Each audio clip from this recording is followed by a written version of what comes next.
Tribe Champion for Life Award recognizes an alumna who has demonstrated leadership, integrity, fortitude, and excellence in her personal, professional, or philanthropic accomplishments.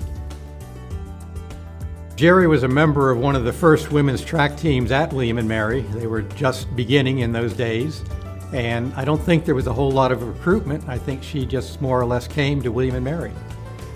When she was at William & Mary, Jeri was a four-time AIAW All-American, twice in 1981 in the shot and the discus, and again twice in 1982 in the same two events. She held the school record in the shot and the discus for well over 20 years. In 1982, she was also the national champion in the AIAW shot. William & Mary hadn't had too many national champions in their history, but Jeri is one of them. In her senior year, she won the prestigious Southland Corporate Olympia Award and received a beautiful replica of a Greek vase. In 1994, she was elected to the William & Mary Athletic Hall of Fame, one of the first women to be elected. After college, she went into coaching, first at James Madison and later at Penn State University. She's had many international coaching positions throughout her career. She was the assistant throws coach for the USA Great Britain dual meets in 1990 and 1992. She was the head women's coach in the 1996 World Junior Track Championships in Sydney, Australia. She was the assistant American women's coach for the 1999 World Track Championships in Seville, Spain. And she was also assistant American throws coach for the 2004 Olympic Games in Athens, Greece. How many Olympic coaches has William & Mary had? Not too many, and Jeri is one of those. She was also the women's hammer throw development coordinator from 1988 to 2004, and this helped to get the hammer throw into the World Championships starting in 1999 and the Olympics starting in 2000. From 1990 to 1992, she was president of the Women's U.S. Track and Field Coaches Association. For 10 years, she was involved in the Childbirth Education Association and was selected as the 2001 Volunteer of the Year. For 20 years, she was in the American Association of University Women. She's been very active in Girl Scouts, local age group track and field. For many years, she worked with the Special Olympics, and more recently, she's been very involved with the 4-H, fundraising, hosting exchange students, doing fair projects, horseback riding clubs, and program council. My wife and I nominated Jeri for this award because of the quality and the quantity of her contributions, both to William & Mary and to track and field and the community after her graduation. And we just felt with the amount of work that she's done that she was very worthy of this award. Jeri, Shelby and I would like to congratulate you very much on winning the Tribe Champion for Life Award. Ladies and gentlemen, I give you Jeri Daniels Elder, the Tribe Champion for Life Award winner.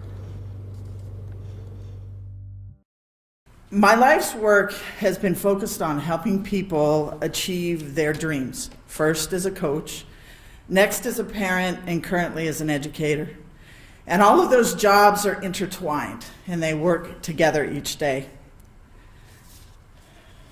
All of you out there, athletes, mentors, alumni, already have all the tools that you need to be successful. You have 3 bones in your body. You have a wishbone, you have a backbone, and you have a funny bone.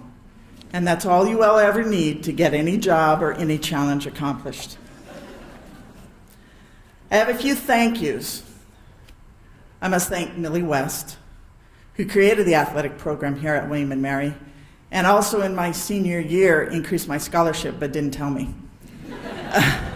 So when I went to pay my bill for the dining hall, they said, "Oh, you have a credit." And I said, "Well, why?" "Well, go talk to Millie. She took care of it." So I went in and she explained to me that she had increased my scholarship, and she said, "Did I forget to tell you?" I also need to thank Debbie Hill, who I saw here. When I came in my senior year to visit the college, she met with me and said, yes, we have a track and field program, and you're more than welcome to be part of it. And I said, well, that's enough for me, and I showed up the next fall. And I will tell you that I decided to come to William and Mary when I was in 4th grade. We came here for a school field trip from Rose Hill Elementary, and I knew then that this was the place that I was going to go to school. I need to thank some coaches, Coach Roy Chernock, Dave Derrick, and Jenny Oots. Dave Derrick was the men's assistant coach, and I showed up to the women's practice, and there were no other people in my events, which were the shot put and discus. So I went over to the men's team and said, I'm going to practice with you guys, okay? So Dave Derrick was very patient, and he let me train with the men for 4 years, and I appreciate all his support. I need to thank the current coaching staff. They've always made me feel part of the William and Mary family. And ironically, the William and Mary track team is at Penn State for a big meet this weekend, the Sykes-Sabach Challenge. And Steve Walsh said, hey, can I see you for dinner at the alumni event? I said, well, no, I'm going to be in Williamsburg. I must thank Dan Stimson for always making me feel welcome. And I wonder, he was the coach a couple years after I left. And I always wondered how good I really could have been if he'd been the one who was coaching me. And I need to thank Randy. She was going to cry. And Shelby for everything they do to promote William and Mary track and field and continue to do. And this is a really hard one. I need to thank my parents, even my dad, who we lost last year. Okay, I'm all right now. And my voice doesn't usually go that bad. I need to thank my husband, Andy, for his patience in letting me run around the world and help kids throw things far. And I need to thank my children, Sarah and Katie. Sarah's in England right now on a semester abroad. Katie's here taping it so she can send the video to Sarah. Unfortunately, neither of them wanted to do track and field, but that's okay. Katie's an accomplished equestrian, and she wrangles steers, and she's a great kid. And Sarah was a golfer, and she's studying art history and museum studies at Juniata College, which is a school a lot like William and Mary, but it's in Pennsylvania. And finally, the last person I need to thank is Peel Hawthorne. She's a year ahead of me, and I need to thank her for making me learn all of the words to the song Tennessee Stud. I cannot tell you how many times knowing the words to a very long song has saved me. Driving into the night, coming back from the long track meets, I'd be singing it. When my children were young and they wouldn't go to sleep, I'd be singing it. So I need to thank you for helping me learn all those words only a mere couple years ago. And finally, good luck to all of the athletes in the audience. Follow your dreams. Thank you.